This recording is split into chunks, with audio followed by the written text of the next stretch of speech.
Welcome to the Raw Experience with Chris, where honesty is at the forefront of every video. G'day and welcome, Chris here, and today we've got something special. We're bringing to you the top 5 best bang for buck entry-level Core XY printers so you can get the best value for your money and the best prints possible today. Let's stay tuned and stick around and find out as we dive into it together and count it down. Coming in at number 5 on the Core XY budget entry-level printer list is the Two Trees SK1. The SK1 has a build volume of 220 by 220 by 250 millimeters. It has a Bowden direct drive extrusion system with a all-metal hot end with a max print speed of 250 millimeters a second. It is open source Clipper compatible. Slicing software compatibility can be utilized with Orca Slicer, Cura, and Prusa Slicer. It has a 3 lead screw axis bed leveling system, which can be tricky to navigate, although most users have contended that after some fine tuning, they've been able to get that sorted.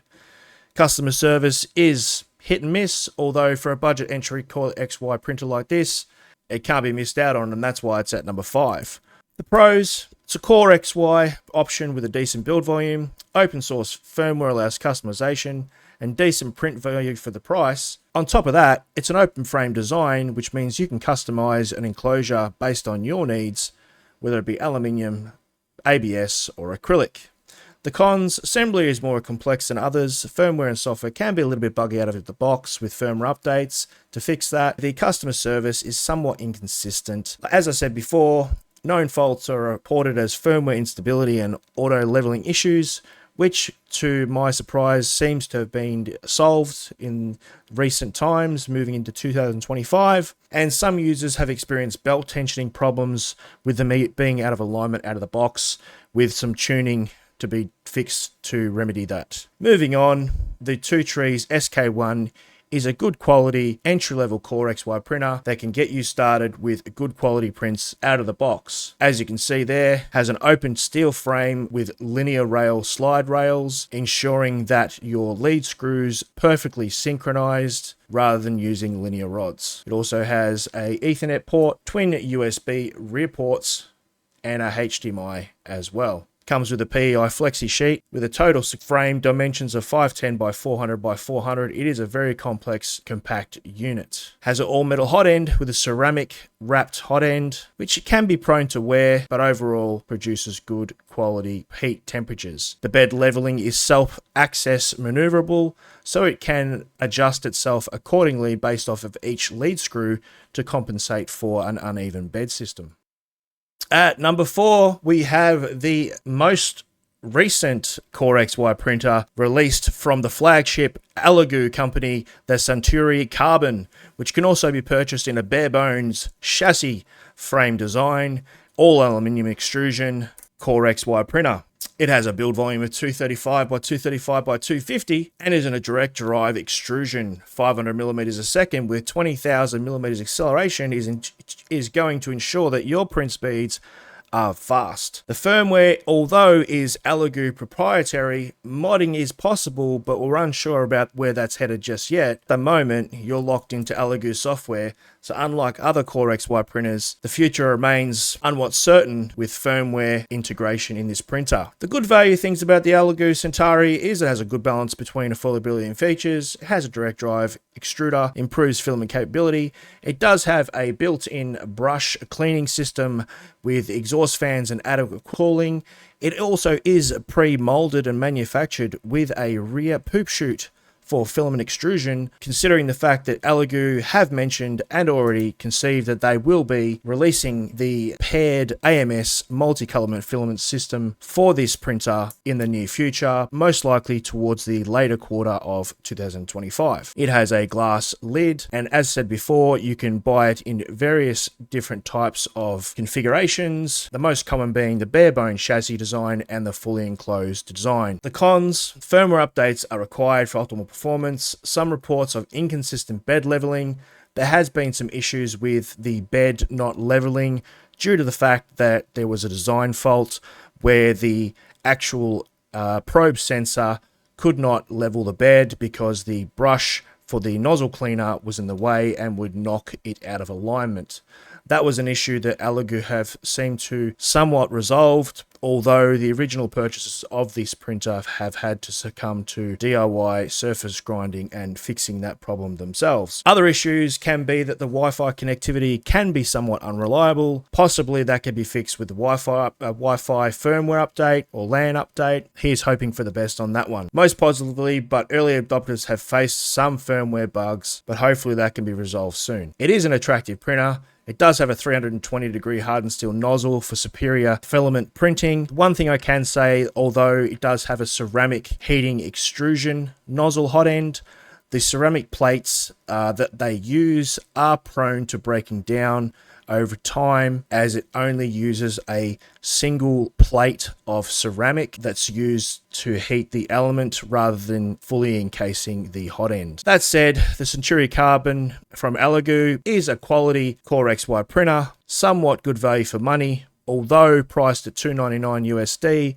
has been inflated in other countries like Australia and Europe, where the price doesn't necessarily reflect the US dollar. For those reasons and the reasons before, the ELEGOO Centauri has come in at number 4. Coming in at number 3 is the ANYCUBIC Kobra S1. This anticipated Core XY printer is the first stablemate Core XY printer by ANYCUBIC, and it also includes or can include the combination of the ANYCUBIC multi-filament AMS system, which also doubles as a filament dryer. The build volume is 220 by 220 by 250, direct drive extrusion system with a max print speed of 500 millimeters a second with 20,000 millimeters acceleration. Its firmware is proprietary, although it is Clipper based. It is a overlay Clipper based system, so it's not natively Clipper open source. That said, potential for that being open source in the future is quite positive, so that leaves it open for other slicing software and firmware tweaking and accessibility. Pros of the printer: it's high speed, it's well tuned. Most consumers have reviewed the product as well packaged when received, with no issues accordingly. The direct drive extruder has been refined for better print quality and compatibility with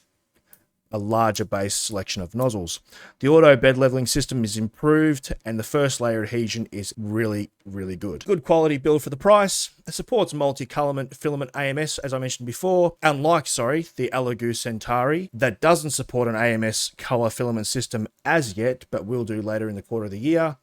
It has strong customer and tech support, as ANYCUBIC do have, compared to ELEGOO, not so much. The cons: limited firmware customization options. Some reports are of initial calibration issues. Smaller user community compared to CREALITY and FLASHFORGE, but we'll get to that in a moment. Known faults: sometimes Wi-Fi can be an issue. Some early issues had some inconsistencies with Z-offset auto leveling performance, but overall it's been a mostly positive release from ANYCUBIC with the Kobra S1. Potential of this Core XY machine, coming in at a price of $619 AUD, is a very well-priced, affordable, good quality Core XY printer. Coming in at number 2, that's right, number 2 is reserved for the CREALITY K1 SE. Why the K1 SE? Well, the K1 series in general, whether it's the K1 Speedy, the upper-priced K1C Carbon, or the bare-bones K1 SE, the K series has proved itself over time to be a reliable Core XY printer. Its fast speeds of a maximum 600 millimeters a second, and although CREALITY proprietary Clipper-based firmware has already been shown that CREALITY is open to open source software.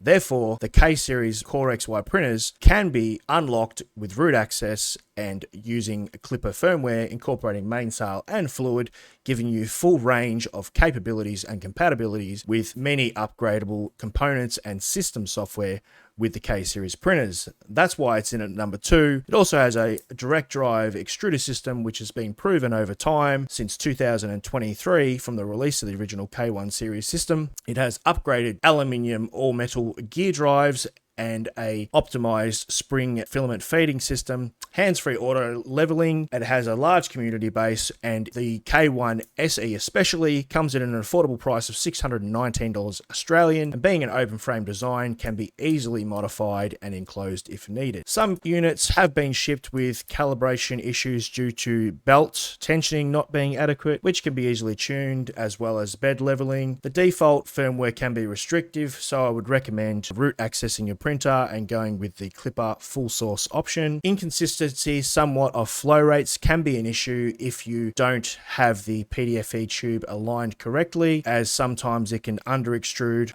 due to the spring mechanism that does not have an adjustable tension on it, and the Wi-Fi connection can be a little bit hit and miss, although mostly it is pretty good. Somewhat though, it only has a build volume of 220 by 220 by 250, but for this price with this many features, you can't really go wrong. The benefit of the K1 SE is you can also improve the quality and the aspects of the machine by incorporating an enclosure with an auxiliary fan, either on one side or both, thus improving not only the quality of the prints, but the overall ability to print a variety of different filaments, as well as being able to incorporate CREALITY's camera system, which has AI integration, which can detect when you have print failures and first layer issues, which is a welcome addition to any printer, especially at a price like this. That's why the K1 SE Core XY 3D printer come in at number 2. All right, let's bring on number 1. And at number 1 for the best budget entry bang for buck Core XY printer of 2024 and 2025 goes to the FLASHFORGE Adventurer 5M. Not only is it an open frame, it does and can have a custom made enclosure for it. It has a direct drive extrusion system, all encased LCD touchscreen interface, which is very intuitive and very responsive. It has a quick nozzle system, which is unlike any of the other Core XY printers on the market, where just with the press of 2 buttons, the whole nozzle system and heating element will drop into your hand, making nozzle swaps as easy as 5 seconds. Nozzles come in as 0.25, 0.4, 0.6, and 0.8, making printing any filament endless. Also, the ability to customize the open frame and turn it into a fully enclosed printer to print exotic filaments like ASA, PC, PETG, ABS, nylon, and carbon fiber, make that possible with just a small purchase of around $40 to $60 for the enclosure kit, which comes with all the acrylic paneling you need, and then you can customize it and print the parts you need to your liking. It has a build volume of 220 by 220 by 220 millimeters. Although slightly smaller than the K1 SE, it does match it with a print speed of 600 millimeters a second. Its firmware is FLASHFORGE proprietary, but that said, it is open source, and there has been an iteration of a full Clipper firmware that is completely compatible with the Adventure 5M and the Adventure 5M Pro, which is another Core XY printer in the upper end market. That said, that makes the Adventure 5M not only open source, but unlocks a host of features and calibration printing specialties that you can access that you normally wouldn't be able to, and also including mainsail and fluid that you can run as well. It is missing a camera in the bare bones chassis design, but that can be added as an extra purchase for roughly around $25. You can add a 720p camera so you can visually inspect your prints as they're printing. The intuitive interface does have a lot of settings, although there isn't any AI integration into the camera so that the camera doesn't automatically switch off printing if it detects a failure. It is handy to have to monitor your prints. You can use slicing software like Orca Slicer, Prusa Slicer, Cura, and much more. And FLASHFORGE also have their own slicer software with Flash Print, Flash Orca, and Flash Maker. It's plug and play. It's easy to use. It prints high-speed printing, no worries. It has FLASHFORGE, being a larger industrial company, have probably one of the best customer support bases I've ever personally used. They have a great filament, and their community support is quite large, and so is their user base. Customer feedback reputation is very, very high. They have good support, and coming in at $399 AUD, this printer is number 1 for a reason, because it ticks all the boxes and comes in as the best bang for buck quality printer there is today. Final thoughts. Each of these printers has its strengths and trade-offs. All right, so there you go. That's the top 5. Now, final thoughts. What do I think between number 2 and number 1? And why did I rank the other printers the way I did? Well, simply put, starting from the first one, the Two Trees SK1, obviously, some would call that the Bamboo Lab P1P knockoff. I tend to not use that type of labeling. I think each company has an opportunity to try and recreate something for themselves or something for their own. That said, that printers, deserve the number 5 spot. There are printers out there on the market in the Core XY printer realm that you could suggest that should be in there. That said, they didn't fit the price bracket. They didn't fit between the $500 to $649 AUD, or I suppose the $250 to $350 USD price range market. And for that reason, they didn't make cut. With that said, the K1C came in second. Now, obviously, this is the K1, and for that reason, the K1 SE came in second. Now, obviously, you can see I have the K1C Carbon Edition and not the K1 SE.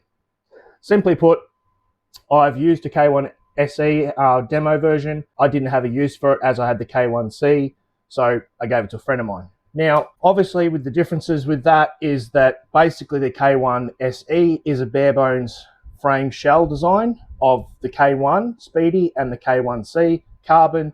Obviously, you can see I've printed a top lid riser enclosure lid system with carbon fiber. Both printers, you can see, you've got carbon fiber risers. This one I did a LA Lakers style edition, which is quite nice. This one has magnetic panels that remove off the side and quite simply slide out if your magnets don't drop off. There you go. So that does make cleaning the actual printer and getting access to the side of the printer a little bit easier than if I can get this panel back in. And there goes my magnets. I'll leave it there for now. So basically that does make getting those getting the access to the side of the printer a lot easier. There we go. And therefore, easier to clean and maintenance and all the things that come along with that. So that said, that is a plus with the Adventure 5M. Why did the 5M come in as number one over the top of the K1 SE? Obviously, this is the K1C here. Well, basically, it came down to price point and print quality. Now, as you can see here, I have a all-in-one and overhang print test, which includes bridging, text writing, calibration printing, overhang performance, as well as detail printing. I forgot the word, but you know what I mean. So I'll compare them in a moment. I've marked both of them, K1C, AD5M. And to make it fair, what I did was I used an independent filament at both, and it was high speed. I used, for this video, I used the eSun high speed white PLA filament for both the K1 and the FLASHFORGE Adventure 5M. And I used both Orca Slicer 2.3, the latest version, and I triple checked the profile settings, and every single setting in Orca Slicer was identical. I mean, absolutely identical. I calibrated each printer, including pressure advance, to the absolute peak of what they could put out with that filament, the eSun high-speed PLA. And with both of the printers set with the exact same slicing software, I printed the calibration file and overhang test. Now, we'll zoom in and have a look at that, and you can judge for yourself which one prints better.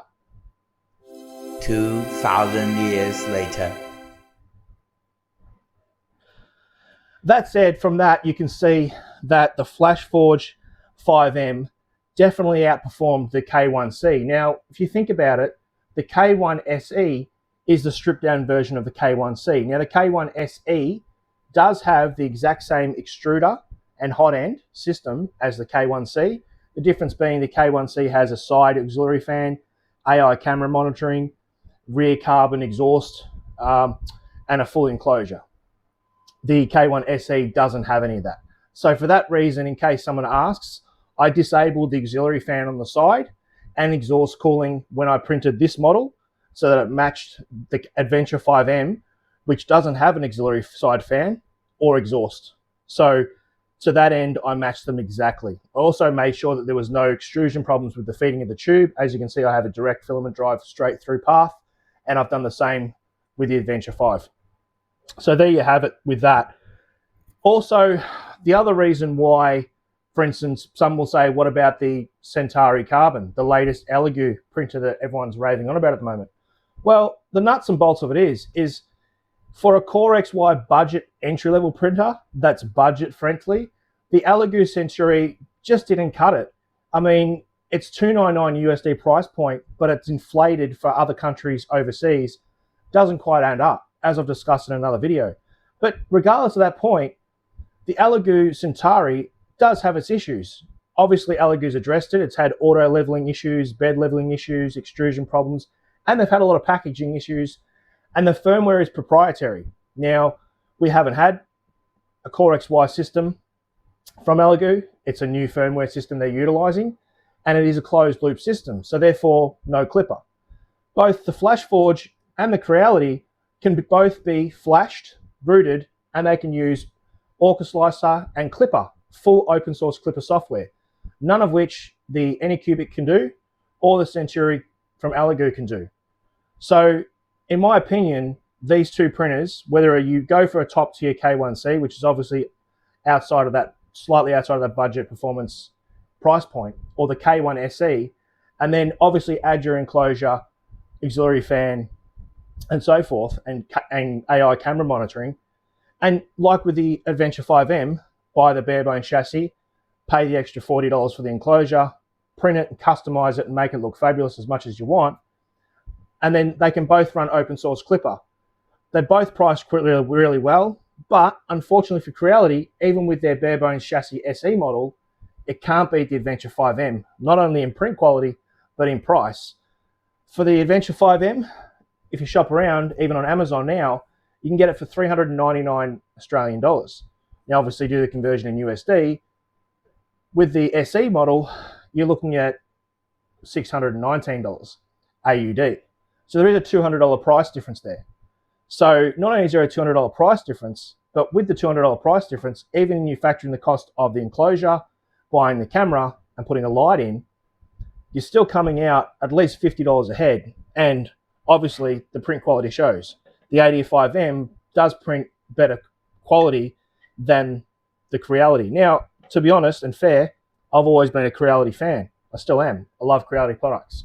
I'm also affiliated with both companies, but I'm not sponsored at all. So that said, I actually expected the CREALITY printer to come out on top. But to my surprise, the Adventure 5M from FLASHFORGE actually beat it to the punch. I was surprised, and I won't deny I was actually blown away by the print quality. And if you look at the times of these prints, when I sliced the actual stress test for this print, it actually came out and said that it was going to take 4 hours and 23 minutes for the CREALITY and 4 hours and 36 minutes for the Adventure 5M. And in actual fact, this from the Adventure 5M actually was true to its word and did print in 4 hours and 36 minutes from ANYCUBIC, whereas the CREALITY K1C printed at 4 hours and 34 minutes, not the 4 hours and 23 minutes that it sliced at. So this was 2 minutes slower, 2 minutes faster than this one. But yet the quality is next level. Now, I'm not saying that, you could use different filament. I could have used the FLASHFORGE PLA for that stress test. I could have used CREALITY Hyperspeed PLA, which I do have as well. And each to their own, printed them, and therefore seen what the outcome was. But to make it fair, I wanted to make sure that both printers had full access. Filament was dried out, same software, same speed settings, same dialed in calibrations, and the exact same filament to see which one would obviously do the work. And obviously it comes down to a couple of things: price, performance, customer service, warranty, and value. And for that reason, the Adventure 5M from FLASHFORGE has won it for me. Congratulations, FLASHFORGE, you've done it. CREALITY is still a top quality printer. Can't knock CREALITY service. CREALITY customer support is really good as well. Both these companies deserve praise. That said, if you're interested in the other products, have a look at the links below. There could be some coupons or deals. I might have some promotions down below that could give you an exclusive discount off either one of these products if you prefer, or even the ANYCUBIC S1. Now, one last thing I'll touch on is I am doing a video coming up in the future that potentially will make the Adventure 5M a multicolor printer with a co-print KCM kit. And CREALITY have just released their upgrade kit for the K series for their CREALITY CMS multicolor filament system, which poops the filament into the bottom of the tray. So that said, that ticks those boxes for multicolor. So these two printers are a really good value printer if you are wanting to not only get a good Core XY printer, but also upgrade to multicolor printing down the track. That said, ANYCUBIC S1 combo is also a great printer, coming in at number 3. The price of that printer is very well priced. You know, it does include the upgraded AMS system with a filament drying system in it as well, with a slightly bigger build plate. So yeah, all in all, any of the printers I mentioned are quite good. Pros and cons with either. Obviously these two come in at the top. Your thoughts and comments below. What do you think? Is there anything I missed? Obviously people are going to love certain products more than others. I try to be unbiased and test things and go by the tech and the specs and the price and the value. But yeah, let me know in the comments below. If you like the content and you want to see something more, comment below, subscribe, like, help brother out. Let's get this out there. Top 5 core entry-wide printers getting the best value for money that you can buy. I'm Chris. Peace.